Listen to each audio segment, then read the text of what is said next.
Hello, good evening, everyone.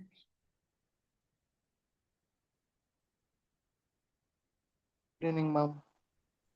Good evening, ma'am. Yeah, it's good to connect with you all yet again for second round of sessions. Hope you're all doing well. Hope your academics are going good.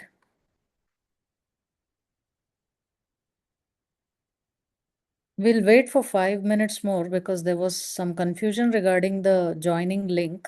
Tomorrow's link was shared today, and tomorrow's agenda was shared in the group today. So I've asked it to change. So we'll wait for just 5 minutes more and begin our session.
Meanwhile, I request all the participants to rename yourselves with your actual name, not your mobile or device name, so that it will be helpful for us to distribute the best performers certificate with their names. So please rename yourselves. I see still there are people with the names of your phone, Motorola and other Oppo. So please change your device names into your actual names.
Okay, let's get started. I think some people more will join as we begin.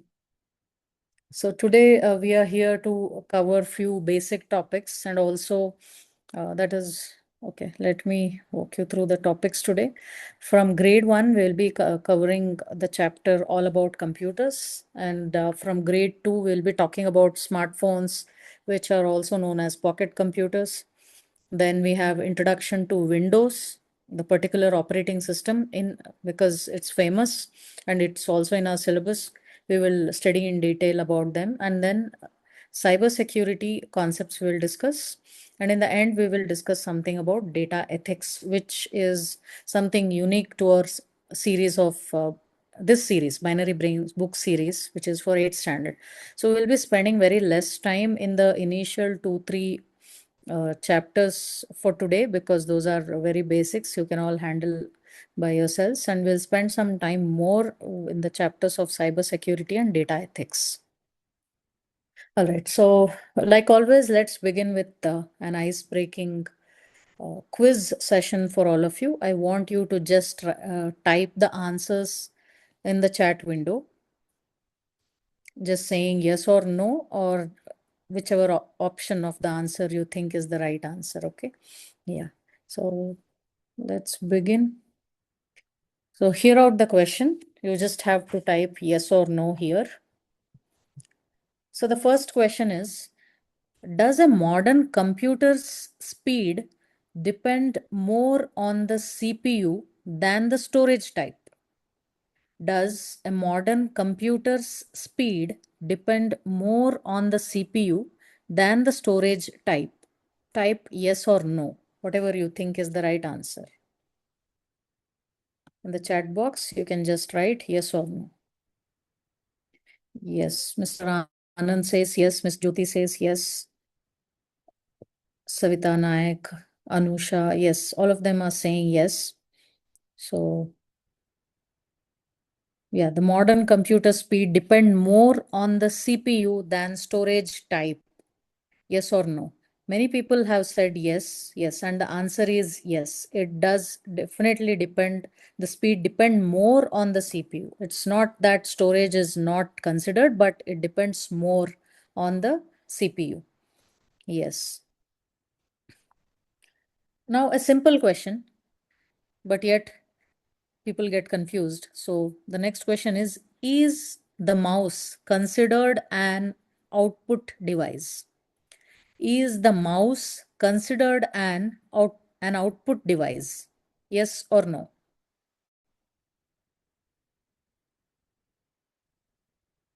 Yeah, many of them are saying no. The mouse is not considered as an output device. Yes, the answer is correct. It is no. So the mouse is not considered as an output device. It is considered as an input device. Great. The third question now. Can a computer function effectively without a dedicated GPU? I'm saying about GPU. Can a computer function effectively without a dedicated GPU?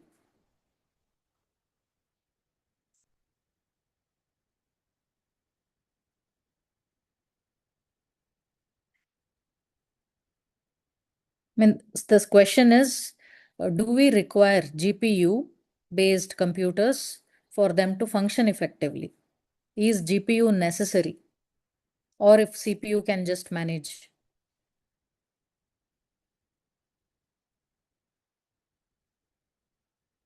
Okay, let's talk about your own college, school needs. Okay, Mr. Anand says, today's computer, we need GPU. Can you elaborate why do we need GPU in today's requirement?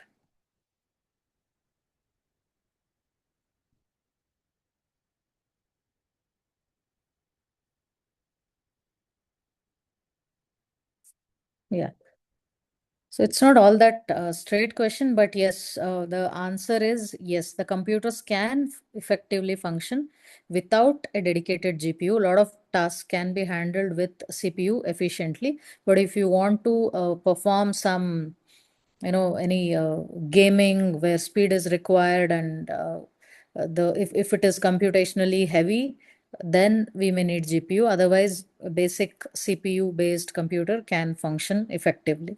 So the answer is yes, the computers can function effectively without a dedicated GPU. So the next question,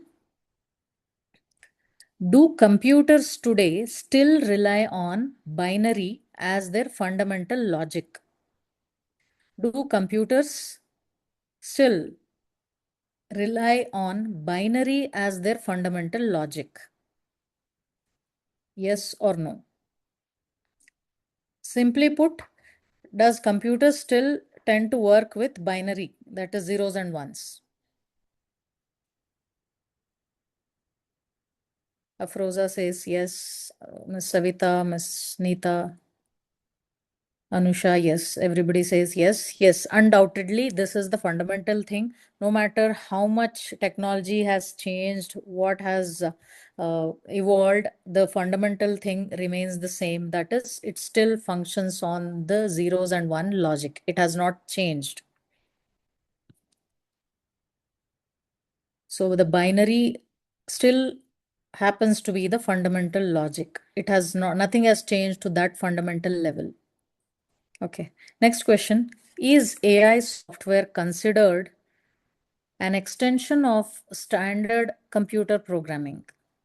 Is AI software considered an extension of standard computing program? Meaning, is AI a layer on the existing softwares?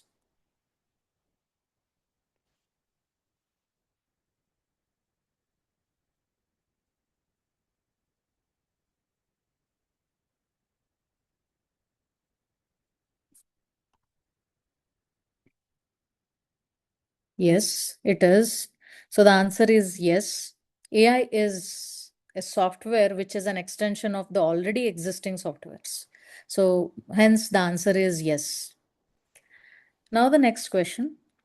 Is the cloud, the concept of cloud, technically a network of remote servers rather than a singular location?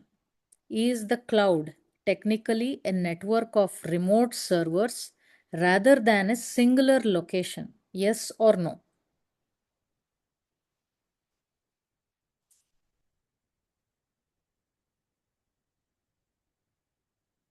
Yes. So many of you are answering yes.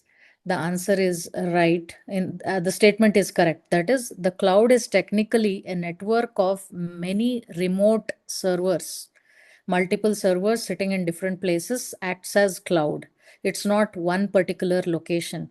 Like I think in the previous session we discussed data storage, where Amazon has its own data centers spread across multiple regions, multiple countries.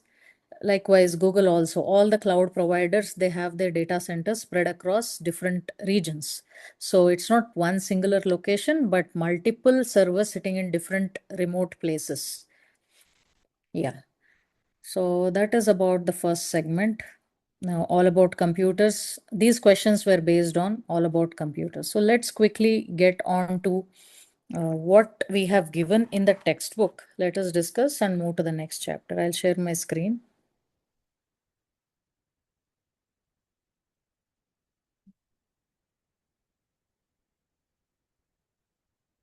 Assuming my screen is visible.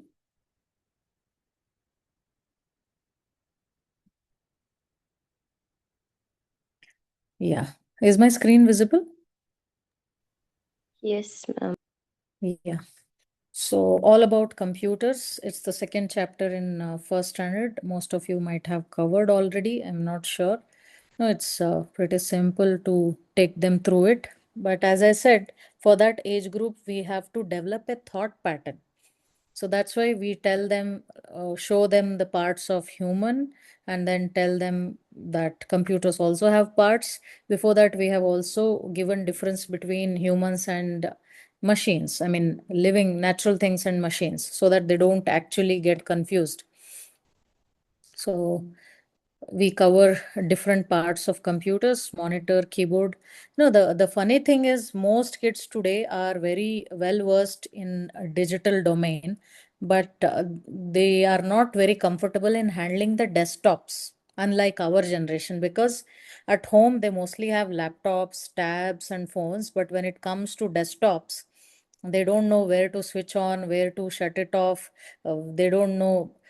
They still think monitor is the thing which does all the work because they're mostly used to laptops.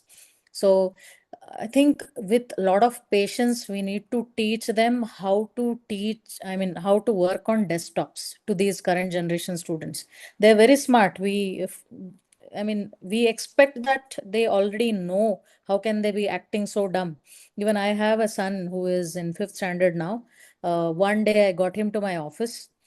At home, he is just exposed to laptops and tabs and mobile phones. But when I took him to my office, I was occupied in some meeting. I could not attend. There was one PC, an employee was on leave, so he wanted to access that. But for quite a long time, he was sitting idle. I was wondering how come he's not switching on, but he didn't know where the power button of that desktop was. So I was actually a little shaken because he's so smart. that he's exposed to all these digital devices, navigating on digital space like any other kids of this generation. But why is he not able to switch on a desktop?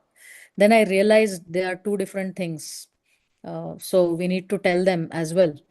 So let us not assume that they already know about a desktop computer that still acts as alien to them because they don't see it every day.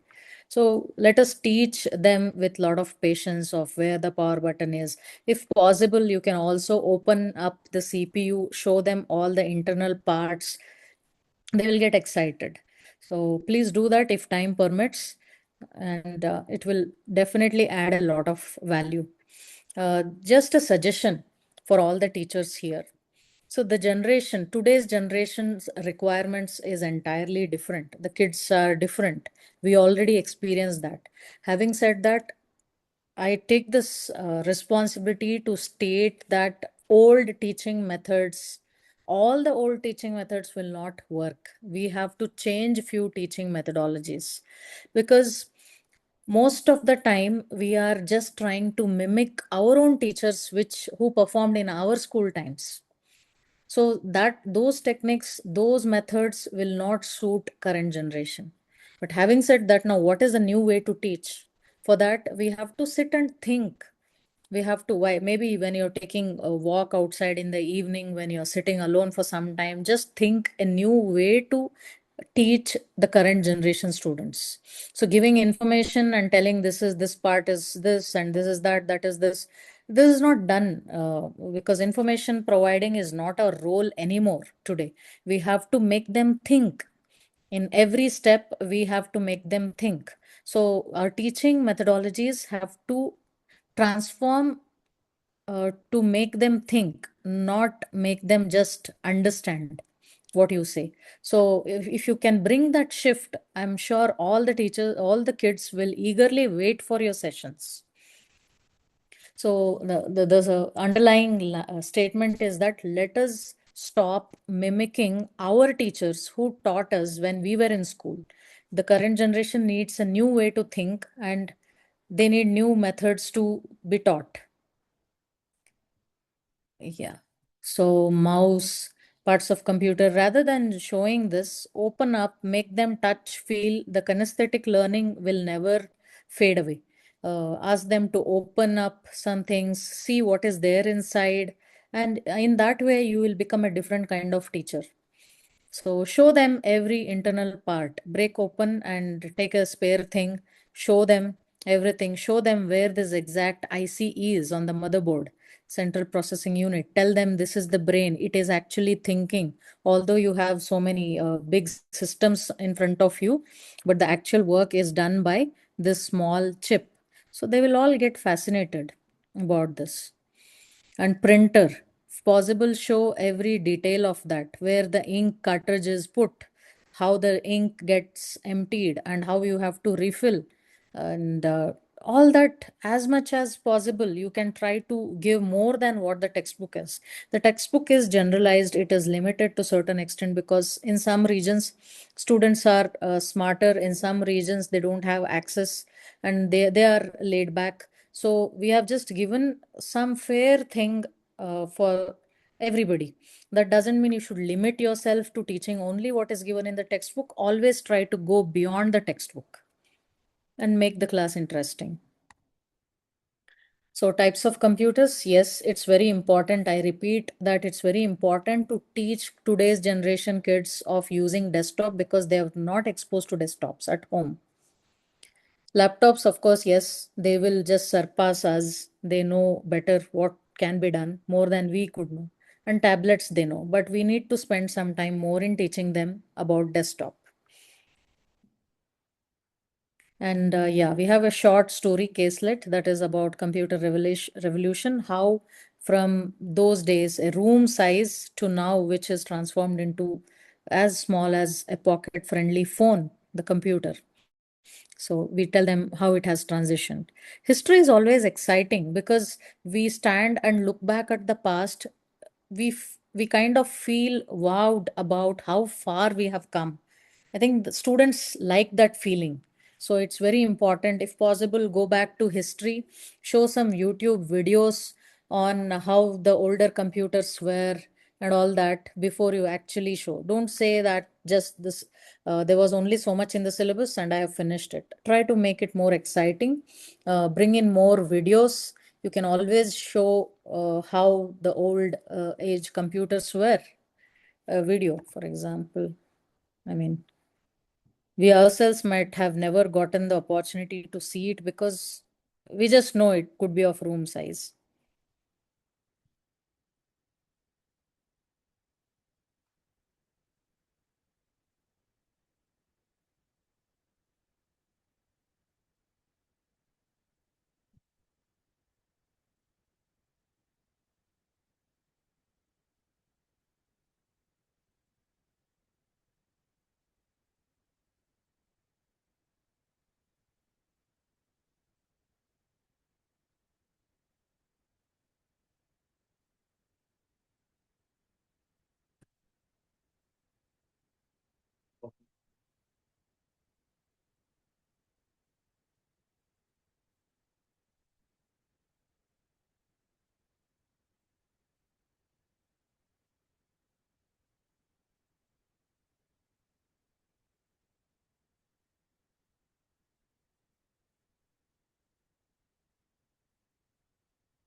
Yeah, so that was just a glimpse of it. We'll not see the entire video because it's almost 9-10 minutes. So you can always go back and watch it.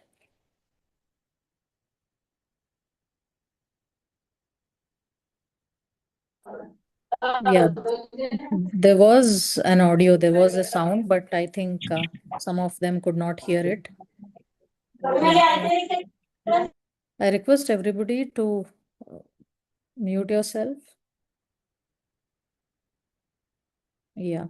So you can always show such interesting videos to students so that they know how far humans have gone into building technological stuff, and there is so much more to be done ahead. So it gives them a hope, it gives them the feeling of wonder, which is all very important. So we can all show them these beyond the textbook. Yeah. So I think the first chapter is pretty easy. I just gave you few inputs and suggestions to make this class interesting. That is number one, open up the parts and show them inside what there is in the mouse. If it is battery operated, then there is a cell, or if there is a wired mouse, how it works. Printer, what is a cartridge? You need ink for that. How do we replace it, and open up and show the CPU. So show them all. Don't assume that the first standard kids are too young to know, because we are limiting them. The generation, the next generation is much smarter than us. So let us not bury things down by assumptions. They will be smarter. Let us make these efforts. You can also show some videos like this, historical videos. Yeah, that's a small tip that I can give for you to make the lower grade classrooms interesting, because the information is very easy, known to everybody. Yeah.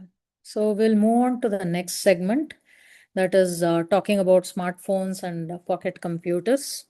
So before that, I have a questionnaire again. I want you to answer just yes or no in the chat box.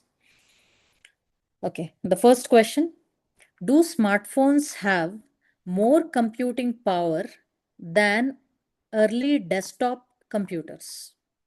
Do smartphones have more computing power than early desktop computers? Older desktop computers versus today's smartphones, which have more power. Here the question is, do smartphones have? So yes, yes, yes. A lot of people are saying yes. Ms. Surekha, Yes. Ms. Jyoti, Ms. Shilpa, Ms. Devki. Yes, definitely. Compared to our older desktop devices, today's smartphones are much faster. Yeah, the answer is yes. Okay, the next question. Is 5G connectivity technically a requirement for a modern smartphone? Is 5G connectivity technically a requirement for a modern smartphone? Meaning, does modern smartphones require 5G connectivity ability to connect to 5G? Yes or no?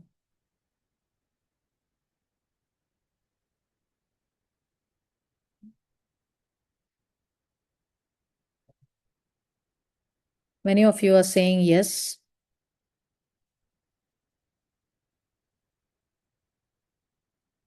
Is 5G connectivity technically a requirement for a modern smartphone? Technically, the answer is no. We don't need. I mean, we can, the smartphones can work, but that is used as an option to, boost the sales the moment you say 5G, but it's not a requirement. So the answer is no. And then, yeah, the next question, do smartphone batteries degrade based on charging patterns? Do smartphone batteries degrade based on charging patterns? Suppose two of them buy same phones. Each one has its different charging patterns. Somebody will allow it to drain up till 20-30% every day and then charges. Somebody who would not just cross 80%, they start charging again. Will their batteries perform the same? Yes or no? The question is, do smartphones batteries degrade based on charging patterns?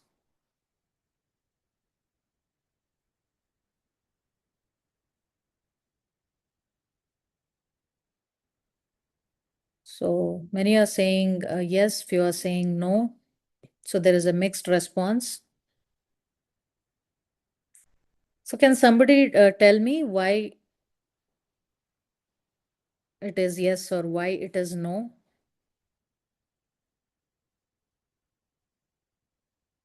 Well, Smartphone it is yes. batteries.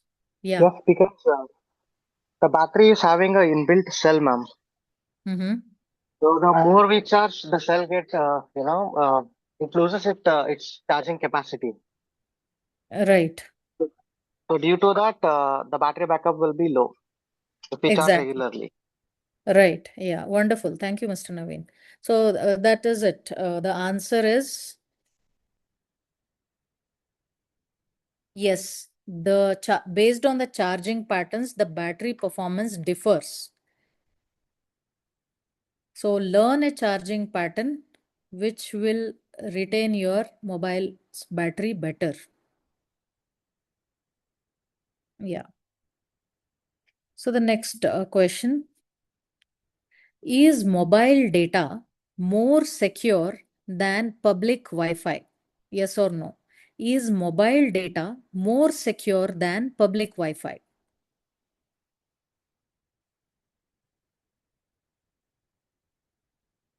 Ms. Shruti says yes. Ms. Savita says no. Mobile data, yes. Ms. Archana. Ms. Ismat says yes. So the answer is yes, mobile data is more secure than any public Wi-Fi that you may use. Suppose, imagine a scenario, you're sitting in an airport where there is free Wi-Fi service. You have to transfer some amount to somebody sitting in the airport while you're waiting for your flight. Please don't use Wi-Fi there of the airport. to do any financial transactions, use your mobile's data instead. So all that is free is to be taken with a pinch of salt. You cannot just say free Wi-Fi, free connectivity, and start doing all your activities. Always ensure that if you're doing any financial transactions, then please don't use public Wi-Fi while you're waiting in airports or sitting anywhere in hotels, restaurants, anywhere you stay in a place. Do not use free Wi-Fi for any financial transactions, because mobile data is safer than free Wi-Fi.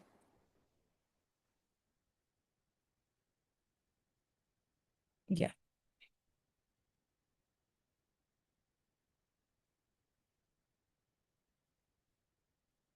Okay, another interesting question here. Can a smartphone be used to make video calls without a front-facing camera? Can a smartphone be used to make video calls without a front-facing camera?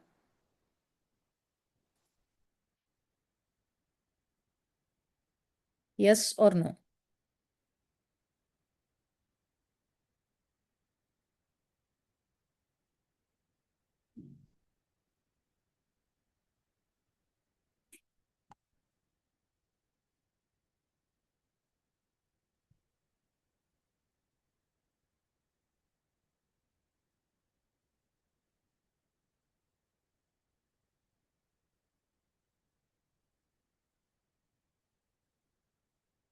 Yeah.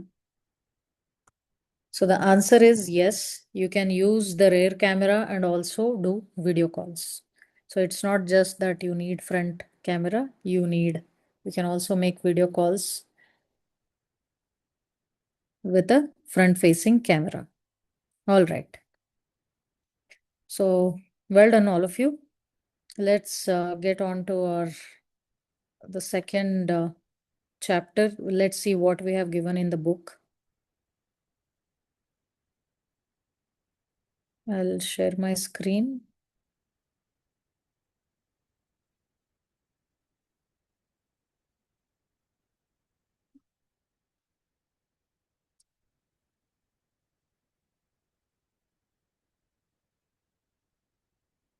Okay.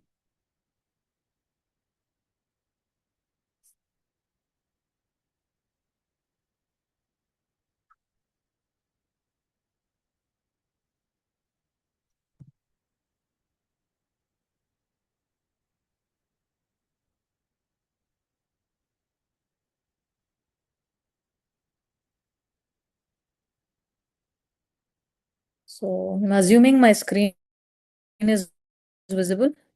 If not, please let me know.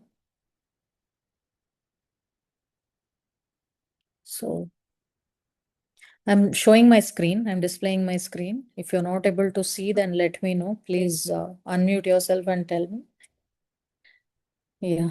Smartphones as a pocket computers. We have introduced this most important chapter because students want to know how they have an inherent curiosity as how laptop, computer, and phones, they are all different because they associate with one thing.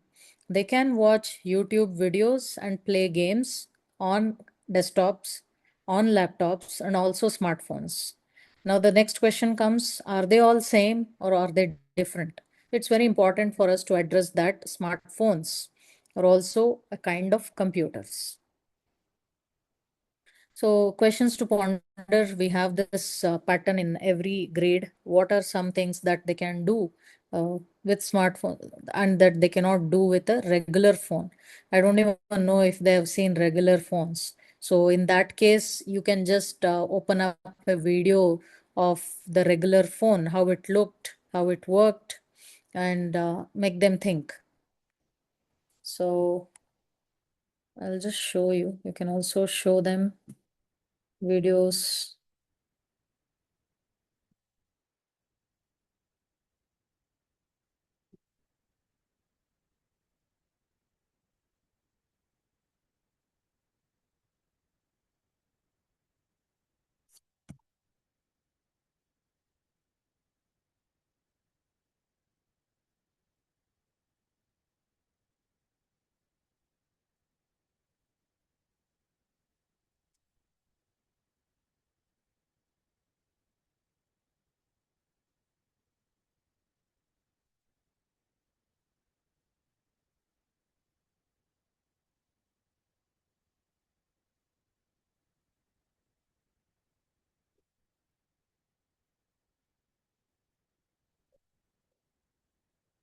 So not just the aesthetics, you can also show them how the phones were not smartphones, were just phones. So all they could do is play around with aesthetics, give some flap or give some, all these rotations, flip-flops and change the panel, but nothing with the technology they could do much then. These were the phones which were not called smartphones, they were regular phones. So show them these videos, or there is a video evolution of.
So you can show this video, evolution of mobile phones, and you can play this. Really interesting. Even we are busy every day running after so many things, and you can watch this sometime and see how far we have come. We will always have some gaps that we didn't pick up. Yeah. And how many of you have watched this series called Made in India, Titan, from Amazon Prime?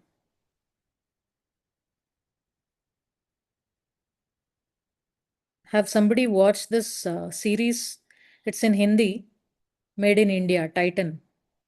The story of the Titan Watch Company. If you just see, yeah, okay, Miss Archana has seen it, watched it. Yeah. Good to know. Yeah, Titan, Made in India, Titan. Yes. In that movie, sorry, it's a series. In that, you have seen the person, Nasruddin Shah, who has portrayed the character of J.R.D. Tata. There, he has used that phone. He gets it from somebody from, I think, Europe or USA, and then says that I want all Indians to have this and all that. Yeah, it's a very interesting series. I think you should all watch. It's very inspiring, and it will also all make us feel more proud about India's history and Tata especially, the brand, the legacy that they have built and how they have worked. It's really a good series to watch. Yeah, it's on Amazon Prime. Please make some time to watch it. You'll have a lot of lessons to give it to your students. You may not be doing business, but still, the way you see that movie, the kind of perceptions you get, they will definitely add value in bringing them to your classrooms.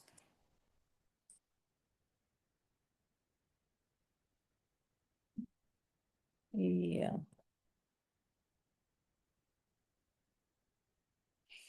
Just another suggestion to all the teachers. So, a teacher cannot be going in the field and experiencing all the other fields. Like a teacher cannot just go and start a business tomorrow, leaving her or his job. A teacher cannot go into defense and see how it is done. But they are supposed to teach about everything to their students. How do they develop this ability to, be a well-rounded teacher? That is, the only way to do that is meet more people, talk to more people who are in different domains, understand from their experiences, uh, visit more industries, factories, understand how they work, and read some stories of people, read books, and also watch movies that actually help. So collectively, with all of this, if you hold a textbook and teach a lesson from that, it will still be different than the teacher who is simply sticking on to the textbook without any other knowledge. So the same textbooks, same chapter, if two teachers handle it, they are going to be different, because it all comes from their background work that they are doing every day.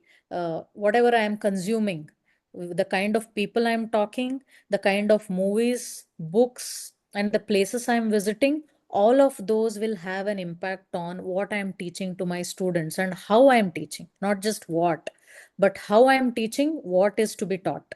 So that's how one will become a well-rounded teacher. You really need to absorb from your environment, stand in front of students, and the moment you stand, they should get a sense, the vibrations or the frequency of a teacher should be so profound that the students should be fascinated to hear things out from you, because you come from with vast experiences. So try to develop that. So don't watch anything saying, I'm not a business person, why do I need to watch this? I'm not a sports person, why do I have to watch a sports? So keep watching things to absorb the patterns, and that will make you a good teacher, because you will deliver fantastic lessons in your classrooms. Yeah, so I'll share my screen. I think I was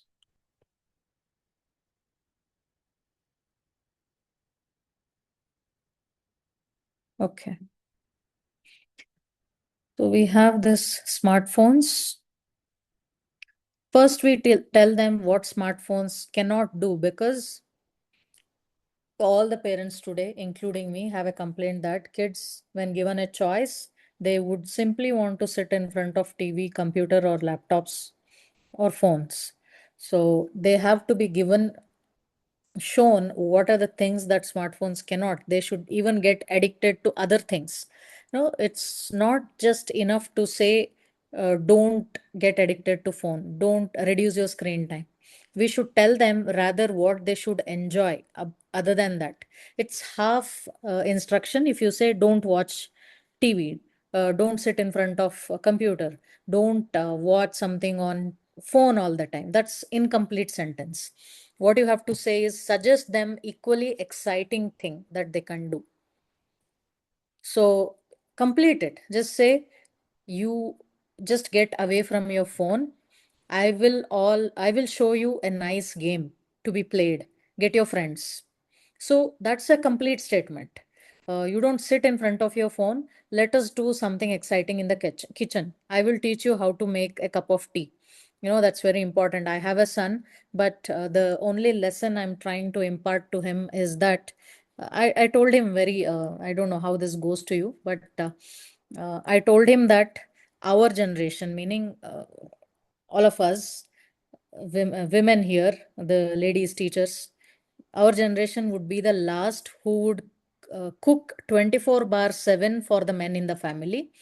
Don't expect this from the next generation of girls, because they are empowered, and the boys are not empowered to handle the empowered women. So there are a lot of divorces, there are a lot of issues in relationships happening.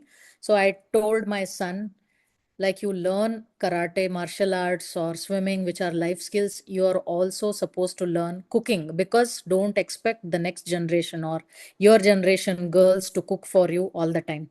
So I just taught him making tea. Now he prepares tea, and I also told him that now I have a 2 hour session. After 1 hour, I'll come down, and I want a cup of tea. So my son is happily making it. How did I teach him that? I told him, now just get rid of the phone. I want you to learn making tea. He was reluctant, but I just showed how it can be fascinating, like that, gardening, watering plants, and showing them they too have life. So don't just tell them don't watch TV, don't sit with phone. Tell them what they should do equally exciting other than that. So that completes the whole cycle. Yeah. So reducing screen time, it's an important uh, caselet or a story that we have given here, especially taking a place like Mumbai. I live in a tier two city, so students still get out and play here every evening, and they still do all that we did in our childhood. But as we move to metro, due to lack of space, lack of playground, lack of the kind of busyness they have incorporated in everybody's life, so they cannot connect or play much outside. So it's very important for us to tell them the importance of playing outside, experiencing fresh air, and also ask them to make it more engaging. Ask the students, when was the time that you were forced to leave the phone and do something else that excited you? Ask the students. So they will consciously think and give up and give one situation, explain a situation. So that will make them more. So next time when their parents tell them, get rid of the phone, they will say, tomorrow if my teacher asks, I will say that instead of phone, I did this. So you can extend this story activity like that. So every class, I will ask you, uh, what exciting thing that you did when your parents asked you to get away from the phone. So they will start collecting them. In order to do that, they'll start doing it. My son cross questions me. Why is that you are always on phone, but why do you restrict me? Don't you lose your eyesight? So, what kind of answer should we give then? What kind of answers you teachers give when your kids ask like that? Can I hear something on the chat window about it? If your kids ask you, why are you always on the phone, but I'm not supposed to be? I'm just curious to know what answers you give.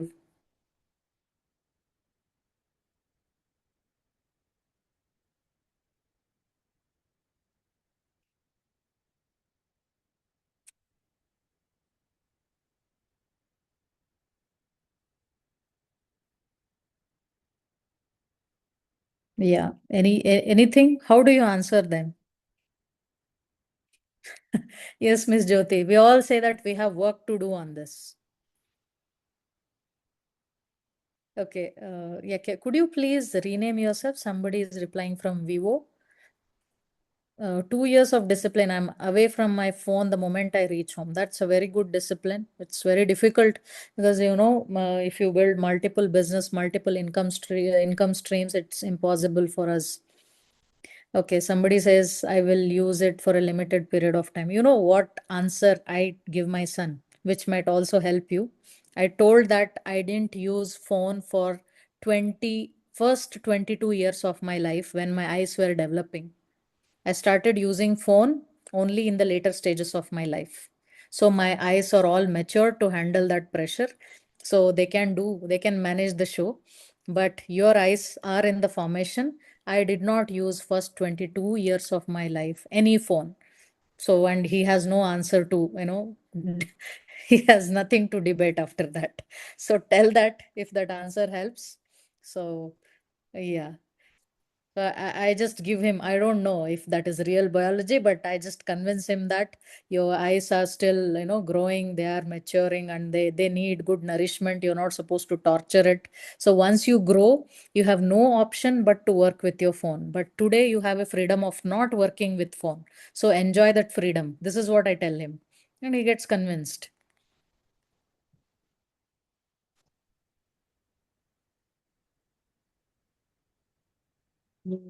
All right. Yeah, so that was an interesting discussion, I believe. So let us move to the next topic. Before that, we'll take a short break of 5 to 10. I mean, yeah, 5 minutes at 6 o'clock. We'll come back at 6:05 and resume the further session.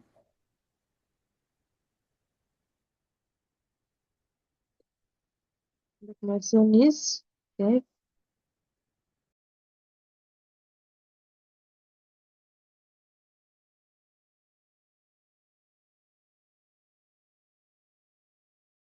Okay.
Hello.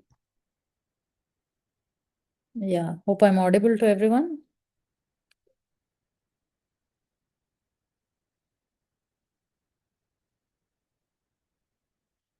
Yeah, let's resume the session. Yeah, thank you.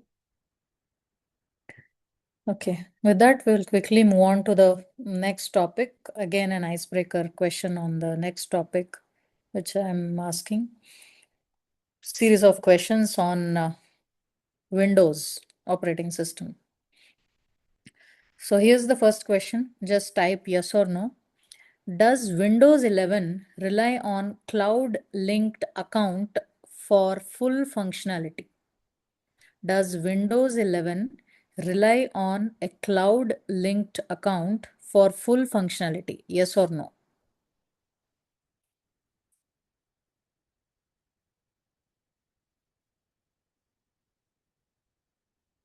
So I repeat the question. Does Windows 11 rely on a cloud linked account for full functionality?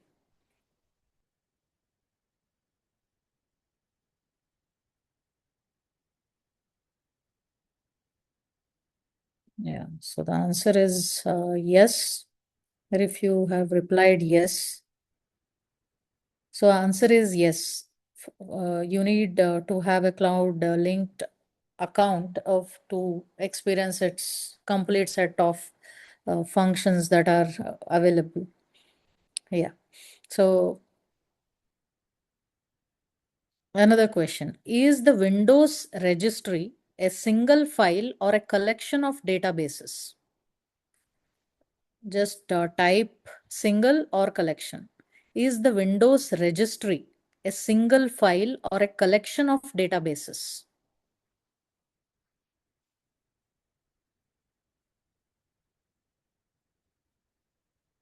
Single or collection, you can type. As many have replied, it's a collection of databases.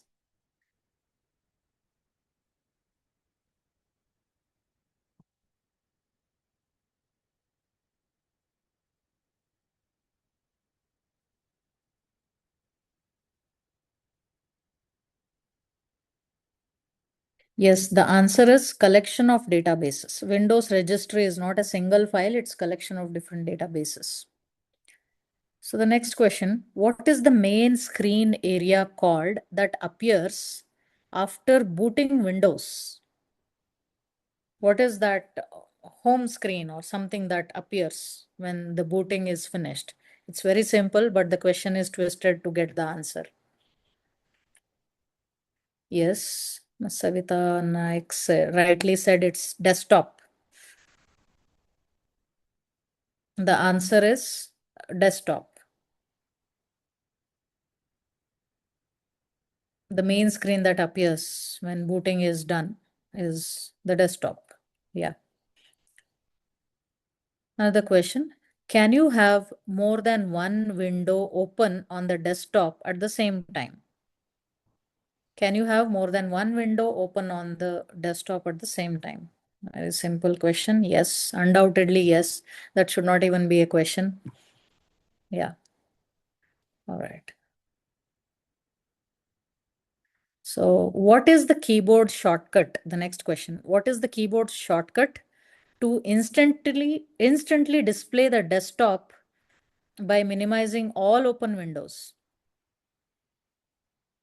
And quickly, I have to minimize all the open windows that are open and come to desktop. What is the shortcut? Do anyone remember? Which is on Windows only, of course. We're talking about Windows. Exactly. Savita Naik has rightly said it is Windows plus D. Plus D. Yeah, Ms. Jyoti. Correct. All right. Perfect. So I think I need to open grade book. Grade 4 book where introduction to Windows is given. I'll quickly walk through.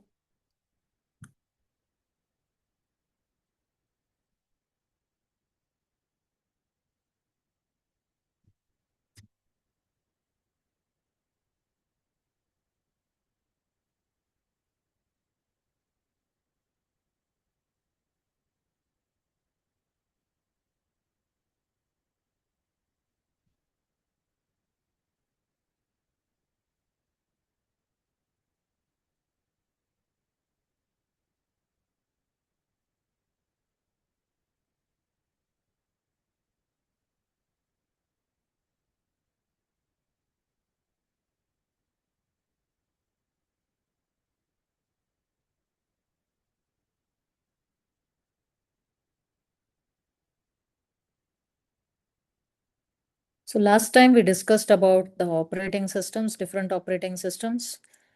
And today we'll be talking about a specific operating system, that is Windows, because it's widely used. That's the only reason. Widely used for general purpose. But in industries, Linux-based systems are widely used, not Windows. So introduction to Windows we have given. We first tell them that what is Windows? It is an operating system. It's a system software. The only advantage of this is that it is user-friendly interface. That is, you can drag and drop, click, drive, copy, and doing all that is easy. That's the reason Windows has become so famous. Okay, so we have given history of how Microsoft has uh, developed Windows operating system, which launched in 1985, and then how it all evolved. I remember when I was in my 12th standard, that is PUC 2, it was Windows XP, which was running when I was in high school. That was the period, Windows XP. So it has different icons. So why is Windows popular? We have given a lot of programs and games, supports multiple devices and all that. So yeah, students these days, they are very good on navigating on internet, but they don't know how to plug out internet from the laptop and then see how much your students or your kids will be able to work with computer, what more they will be able to do with computer if there is no internet. So that is one experiment. You can do it with your own kids and see how they are exploring. Ask them to create some folders, files, save something, and let them experiment freely. As now, the moment they open the laptop, they just need internet, they go to YouTube, they go to games. They don't know anything to do other than that. So, yeah.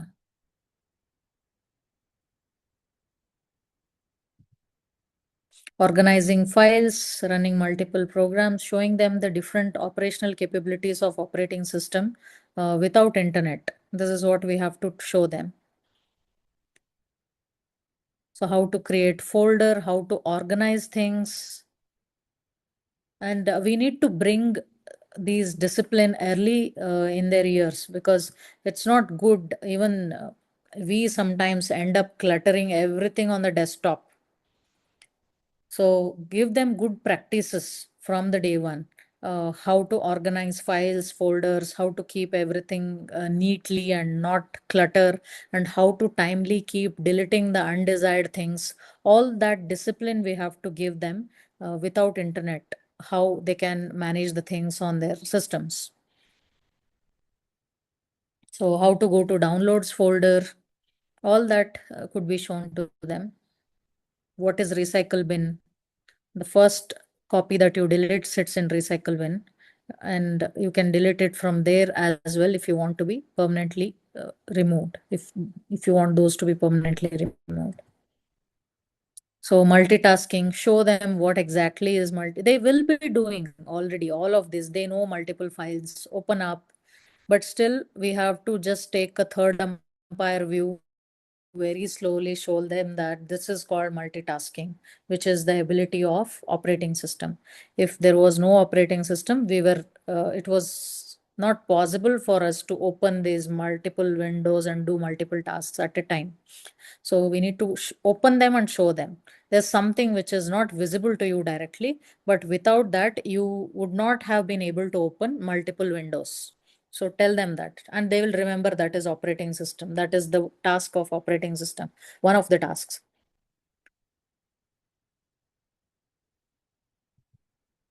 So CPU, the processor speed also, they need to understand.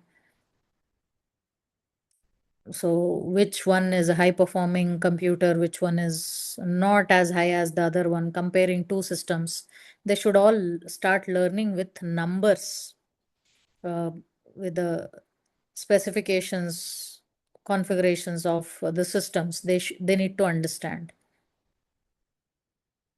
So there's an interesting story of a boy called Namit here who is using his dad's laptop all the time to play the game, and suddenly the laptop got hot. It started making some noise, and he got scared. Then his father explained it's an i5 processor. Uh, it's when he uses a lot of graphics, it becomes harder. Then the operating system notices and turns on automatically the fans to stop it from overheating. So all the electronic devices, they should not be prone to extreme heat. Even in the car while we drive, if the phones are kept on a direct exposure to sunlight, the performance will come down. So all such instances, if you keep narrating in your classrooms, you can make it more interesting beyond the textbook. So that is it about Windows. Very simple topic. You can make it more interesting with your own added examples and personal experiences.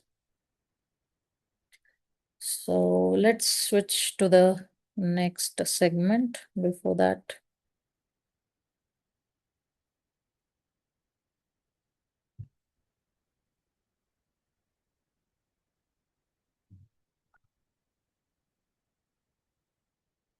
okay, let's switch to grade 5, that is cyber security now, which is very important these days. Okay, the question, there is an again quiz for all of you to answer. The first question on cyber security: does two-factor authentication remove the need for strong passwords? Type yes or no. Does two-factor authentication remove the need for strong passwords? Yes or no?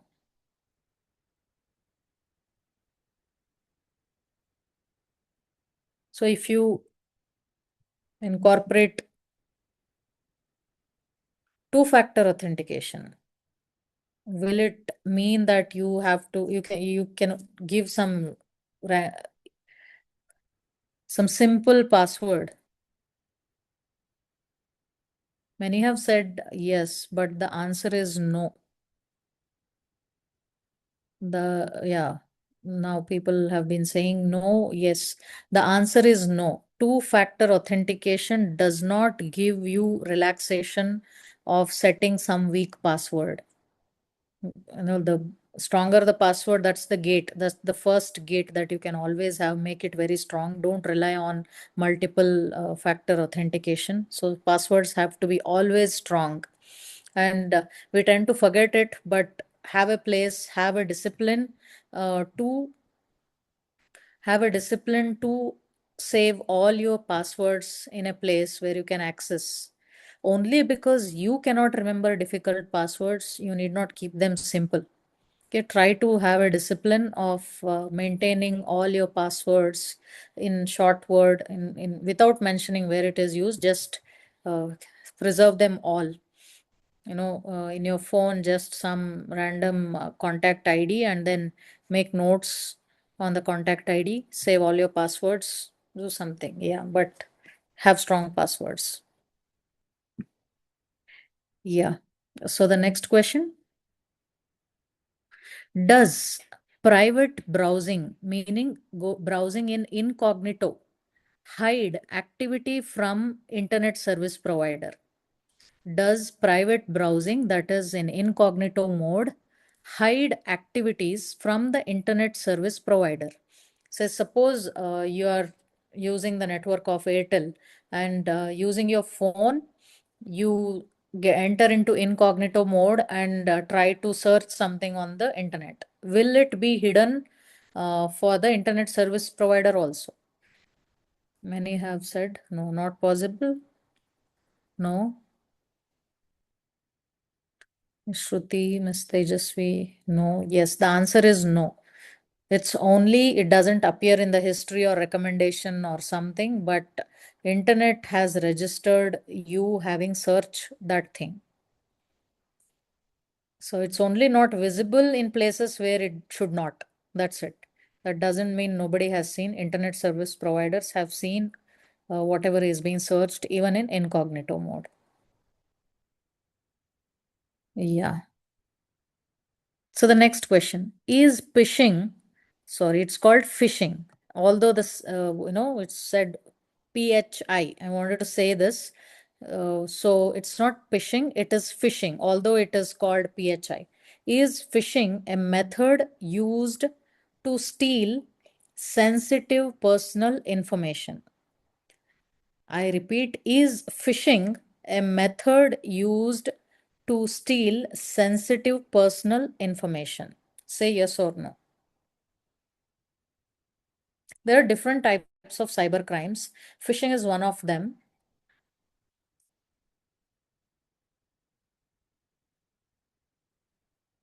Yeah, it is to steal sensitive personal information. We will see that. We have explained that in the chapter in the book. The answer is yes. It is stealing personal information. That comes under phishing. Okay. The next question.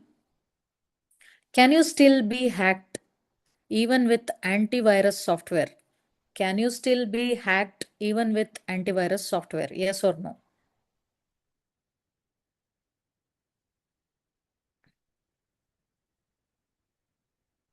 So many are saying yes.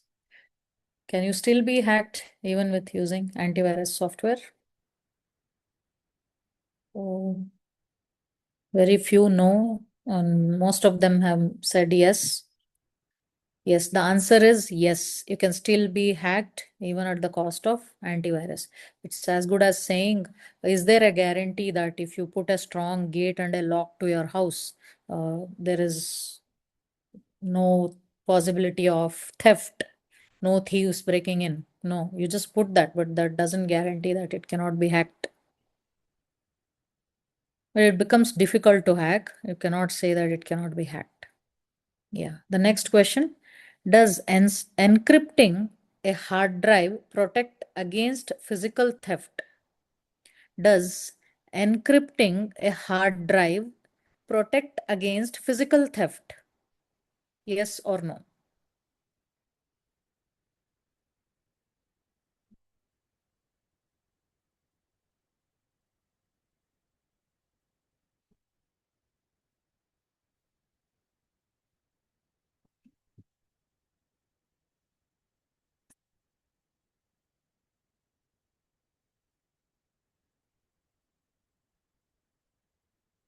Does encrypting a hard drive protect against physical theft?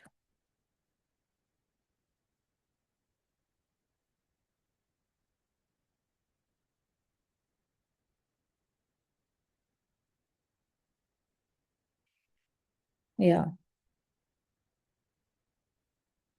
So the answer is yes, it will protect. That's the only way to prevent the theft of. What happens there is all the data is scrambled into bits and pieces which cannot be read. So nothing can be stolen from that. So encrypting helps of physical theft. Yeah. So those are the questions that we had. Now let us see what we have given in the book. I'll just be sharing my screen.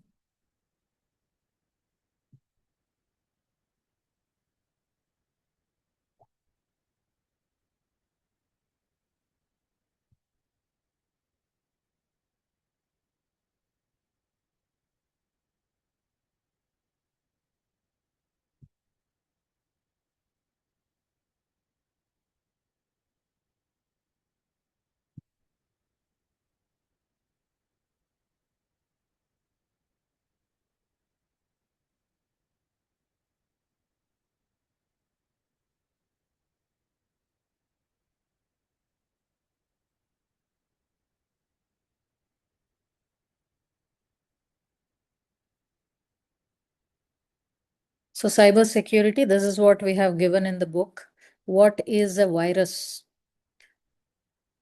So let me clarify this. When we were kids, all thought virus is actually a virus, biological virus, but it is not. How does a virus look like? It's just some wrong piece of code amidst the right piece of code. So there is nothing biologically virus about it. There is no living organism as virus which is causing that.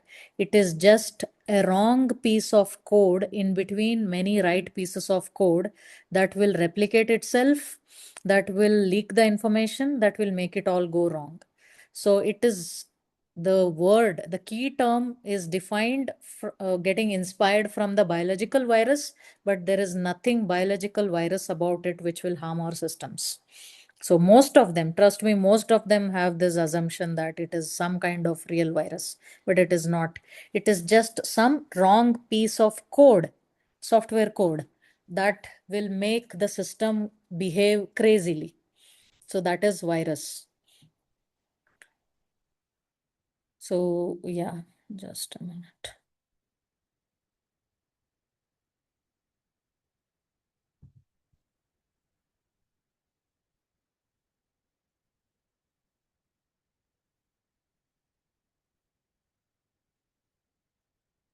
Yeah, early days, the history of cybersecurity. For the first virus scraper, it was created by Bob Thomas. It was an experiment to see if program can copy itself, meaning write a program that copies itself. So it was just an experiment. So that was not any harmful, but it displayed the message, I'm the creeper, catch me if you can. So in between many right pieces of code, this used to appear, meaning that's virus which will replicate. So and then they also developed the first antivirus to delete the creeper. First, they introduced that wrong piece of code which will make the system behave crazily, and then they again introduced antivirus for that. So after that, antivirus software becomes famous, and also hacking becomes, and introducing viruses also becomes famous. So an experiment which led to disaster. So the internet became popular, and then people started sending wrong pieces of code.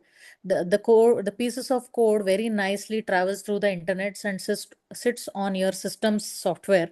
They change the entire software, and your systems will behave crazily. They will behave unexpected way. So that's the job of virus. So how to stay online, how to stay safe online. There are all the tips given, strong passwords, be careful about what they click. All the elders, in spite of knowing, they get compelled to click some random links. So, which we have to be really careful about. Even if a trusted person sends some link, think twice, read the message before that, after that, and see what URL. If anything suspicious, please don't click. It's not just kids, even adults are prone to such clicking some random links these days. It doesn't spare anyone. So just be very careful in clicking any link. If you think somebody has sent something which you clearly know is undesired, don't open. It happens in our family group. Everybody thinks, especially happens in WhatsApp groups, families, they idealize some philosophies. They want to say something to the family in common, but they will pick up a reel which somebody have said. They are not even qualified people. They will have said something, they think that is right, they want to tell it to other family members, they send that link, and we are just curious what they shared and see it. So stop that curiosity. Don't try to open the things which you think are of no use to you any day. Don't get undesired curiosity on things. Tell this also to your students, that let them not be curious about opening any link. If you think there is something real that you need to see, please click and see it. Otherwise, please do some better work. Let there be hundreds of links posted in the group. Do not be bothered of random chats of no work, of no useful work. Yeah, types of cybersecurity threats. We have malware. They're all different. The types of bad software that can harm your computer is a malware. And how it works, it automatically deletes your files. I remember when I was in final year of my engineering, I used to download some movies from torrents. Bit by bit, everything I have downloaded it for an hour, and after that, my one of my friends come there to copy that movie. She inserts her pen drive into my system, and I see the movie is neither in her pen drive nor in my system. It's gone. So all that is malware. So phishing is another act where people are tricked. You may be getting some fake emails, websites, making it look real. Naukri.com is one of the biggest, platforms. Even a few years back, I was also, victim of that. Somebody called from Naukri.com. I was searching for some different job, some 7 years ago. Then I had applied it to Naukri, but somebody has replicated entire Naukri, but just NOKRI instead of NAUKRI. Everything is same. So all such things happen. Even on Facebook, Instagram these days, it's very famous. People start asking money from cloning the accounts. So all that comes under the Phishing Act. And even you have got a job offer, pay 20,000 you to secure your spot and all that. We have got all such mails when we were actually looking for job opportunities. So be very careful. That those are the things which come under phishing acts, like acting like someone is called phishing to trap. That is phishing. But deleting things, stealing information, and making computers slow or systems behave crazily, that is malware. Then there is data locker. There's another type. It's a malware that locks your files. It doesn't delete, but it locks your files. It just captures all your data and says, if you want us to release it, then pay us some money. You don't know who those people are, but you just get the message like that. So that is data locker. Not many have come across this, but industries are prone to this. Companies, massive big industries, they are prone to this because data is very important to them, and if they want to release their data, they will have to pay and all this nuisance. So, and then virus, it's again a bad software that can spread from one computer to another. It's very straightforward. So it attaches itself to a file or a program. That means inside the program, a wrong code enters, and that is virus. Pop-up ads are also another way where we get hijacked, where everything gets hacked.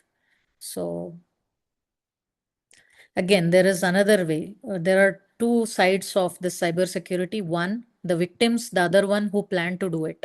So you never know. Out of 60 students, there may be one or two going ahead in their future. They may plan to be the hackers.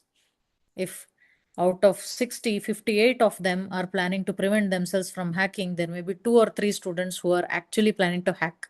They should also be educated that why they shouldn't be doing that. It hurts people, it's against the law, and the fine that is levied upon, the jail time, and all that have to be taught to them very early on. So that is introduction to cyber security. And from fifth standard onwards, we have another concept called case study, which is a real-time instant. Unlike caselet, which is story, fictional story, there is a case study here. Okay, so you can see the real world incidents we give them. In 2018, Aadhaar card database was leaked. Over 1.3 billion people data was leaked and unauthorized access, and the data was all shared for just rupees 500. So this was all the real world incident that happened. From fifth standard onwards, since they are a little matured, we give them real world case studies at the end of each chapter, both good and bad part of that. Yeah. So we'll just take a quick 5-minute break before we start the next, the final one, data ethics. So sharp 5 minutes, and I'll be back.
All right, let's get back. Let's resume the session. We have one last topic to be covered, that is data ethics, which is given in the grade 8, standard 8 book, which is very, very important. See, I've been known for my AI expertise. I've been a corporate trainer, and I have trained a lot of faculty members at engineering college on AI concepts, algorithms, machine learning, building projects out of it. I've also built a project for an MNC company. So all that on one side. Uh, it has a lot of maths and scientific uh, calculations where you can actually feel proud of what you know, but the fundamental base is about data. We cannot build AI systems without good database or without managing the data properly or maintaining the ethics. So those skills have to be given to the students at the right age. So we thought 8th standard is the right age to understand this. So before that, I have some questions to you all again. I want you all to respond in the chat window. So the first question: is data mining used to create targeted user profiles? Is data mining used to create targeted user profiles? Yes or no?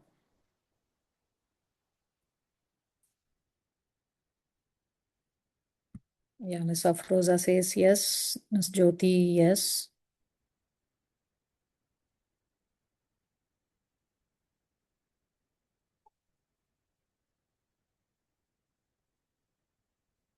Yes, the answer is yes. So data mining is a concept which is applied across all industries to all these ads that you receive based on your interest. All those are nothing but targeted profiles. Yeah. The next question: does AI generate results based on pre-existing human data? Does AI generate results based on pre-existing human data? Yes or no?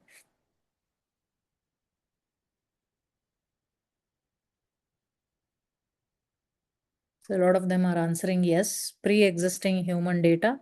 Yes, the answer is yes. AI has picked up things from the existing data. So it behaves as per the data. So yes, the answer is yes. So the next question: does privacy in a digital context refer only to government monitoring? Does privacy in a digital context refer only to government monitoring?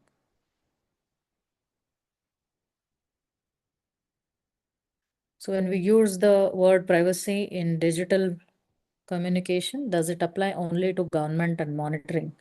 No, it applies in a larger dimension of personal profiles as well. Yeah, so the answer is no. The next question: can deepfake technology be used for identity theft? Can deepfake technology be used for identity theft? The question is, can it be used? We are not discussing should it be. It is, can it be used? So the answer is yes. Deepfake technology can be used to do this identity theft, which is not good, which is not to be done. Yeah.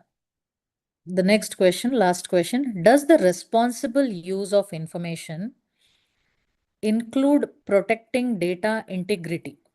Does the responsible use of information include protecting data integrity? Yes or no? Yes. The answer is yes. Now, what does integrity mean? That's a big question because that's not as simple. A lot of etiquettes need to be considered when we are handling somebody's data. As simple as not shoulder surfing. When you're sitting next to somebody in the airport, in the bus, in the car, or wherever in a public transport, even if their screen is visible, don't subconsciously make an attempt to just go through their screens. That is called shoulder surfing. Don't even do that. That's a part of data ethics and integrity.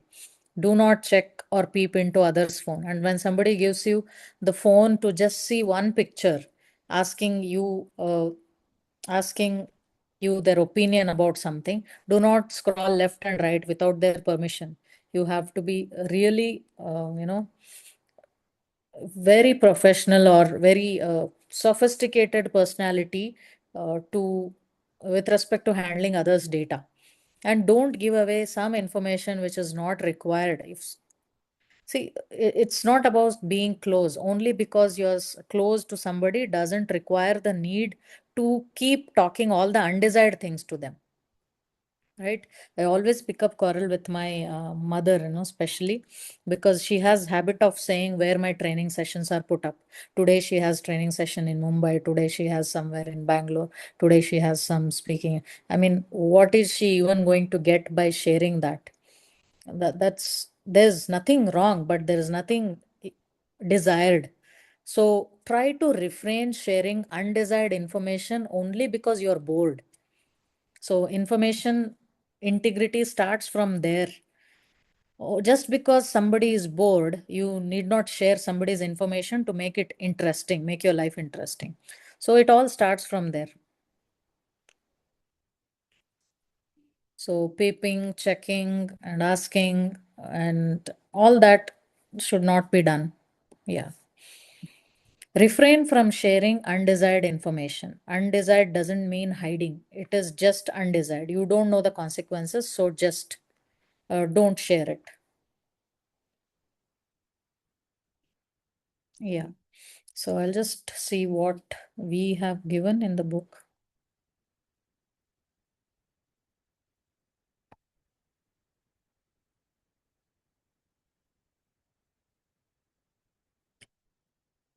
Okay.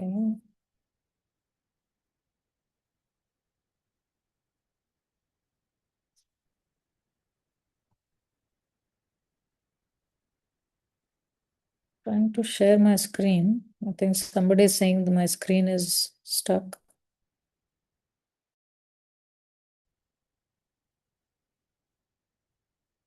Is my screen visible now?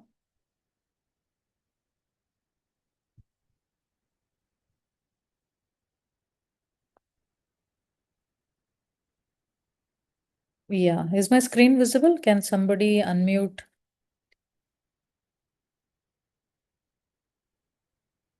I'm displaying the screen where it has the second chapter of 8th standard, that is data ethics, using information responsibly. So this is the most important chapter of the entire series, I would want to say. It does not have programming, it does not have uh, anything that has to be memorized, but some discipline with respect to data and integrity, which is very important across their life.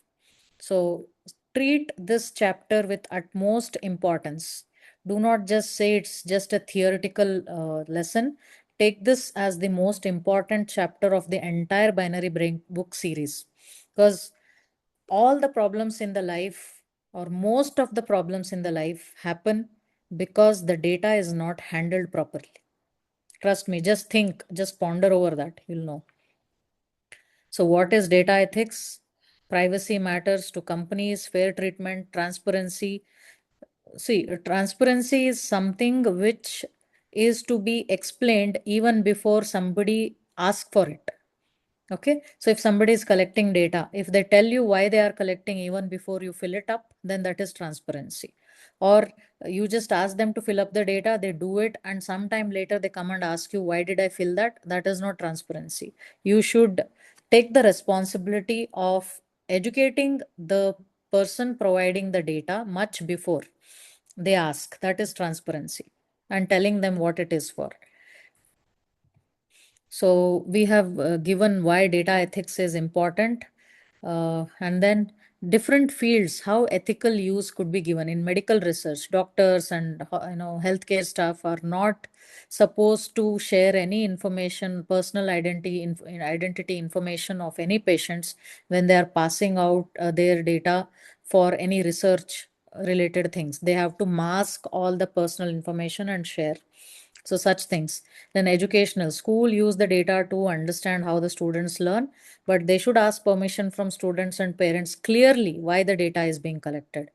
Only because teachers and principals or these people are bound to be on the higher level of the hierarchy in the school. They are not supposed to just ask anything from students. It's they have to just inform why they are collecting something. It becomes a moral obligation to do that. And then a customer feedback companies, you go to DMart, you go to different shops, their branded showrooms, you give your surveys, and they have to just take it, take whatever is your feedback. They did not give your personal details, or they do not tamper with your information that you have shared. So community policing, police use data to spot crime trends and decide where to put resources to keep us safe. So all these, so what is ethical use and what is unethical use, they need to know. Where is the data supposed to be shared ethically, and where if you share it becomes unethical, they should know the difference. So here the ethical use is all mentioned in the first table. In the second table, how unethical uses are practiced, all that are listed here. So we need to make them aware of that. So another thing is we have also given all the legal punishments and data breaches in India, how much of fine they will be levied upon. If you can see 15 crore, 4% of companies' global turnover. And Paytm also faced a severe issue because of some data breach. Facebook also faced some issue. They had to pay crores of penalty for the government and for violating the laws for data. So all this the students have to know. Being able to build something like Facebook, like Mark Zuckerberg, is not done. You don't appreciate the student if somebody mimics Facebook. The student should also know that all these are the consequences if they don't have a good practice of data discipline and all that. So that's when the lesson becomes complete, because this is the right age. They should be told in the right age. I tell this, it could be Dr. Abdul Kalam, or it could be Osama bin Laden. They have all crossed the school. They were kids once. Going ahead, their teachers might have wondered, oh, this student, never like this. How did he become like that? Or this student, he was so bad. How did he become so good? So, all that. You don't know what is inside a student growing up. So, it becomes our moral responsibility to take them through these do's and don'ts. Whether they follow it or not, that's secondary. But somebody should have told them early on that these are not the right practices, and this is how you're going to end up in problem in these ways. So if somebody told them, they would always be aware and they take the steps accordingly. So don't ignore this because it is theoretical. Please be very careful and be very serious with respect to this activity, I mean, this chapter. Also try to understand all the activities that are associated with this. You can also plan some interesting activities. Ask them to get some case studies, because they are in 8th standard. Case studies of data breach, what were the consequences, let them all understand. So copyright law, infringement. Copyright applies to all the content like song, music, textbooks, or whatever written things, textual things. Those are all copyrights. Patent is applied to products. Patent is applied to products and innovation, but all the content, all the thing that is in the form of content, there we give copyright. So patent is for products, copyright is for content. So copyrights also, they should not be, breaking the rules of copyright and other things. So we have a case study of Facebook meta data breach that happened. What happened, how it impacted on users, what was the nature of breach. 500 million users, information was identifiable, it was exposed. There were security threats and how it impacted users, what kind of fine was levied. 265 million euro was the fine. Just calculate it in Indian currency, it's too much. So you can also end up in discussing with your students, how do you think Facebook would have done differently to prevent this. So it makes them think. I again repeat that in today's generation, you will be a good teacher if you make them think. You will not be a good teacher if you make them answer. If you will be a good teacher if you make them think. It's okay if they don't answer, but if they are thinking, then they are with you. So the whole efforts to make the textbook trainings interesting is that you hold on your students with you for engagement in the classroom. So that's not information anymore. It's your ability to make them think. So please ensure, just get habituated and comfortable with the awkward silence in the classrooms. You don't need answers coming out all the time. You don't need yes following your questions all the time, following your instructions all the time. Let there be some awkward silences in the classroom, where you feel like nothing is happening, but be assured that the students are thinking and their brain is developing. So develop this attitude, and I think you will put up a great show inside your classrooms. So with that, we complete today's session. Hope you all had something worthy to take it ahead. So we'll also meet up tomorrow 2 hours for the agenda that is lined up. So yeah. Thank you so much everyone for attending. If you have any queries, please put it on the text box or ask any questions if you have, unmute yourself.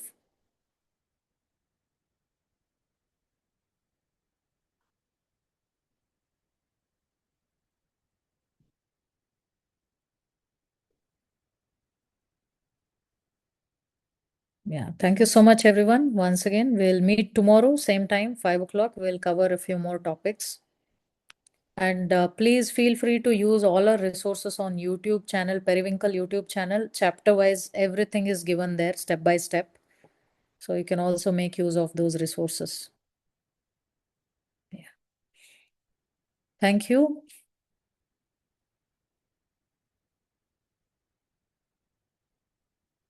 Have a great family time. Thank you for your patient listening and participation. See you all tomorrow.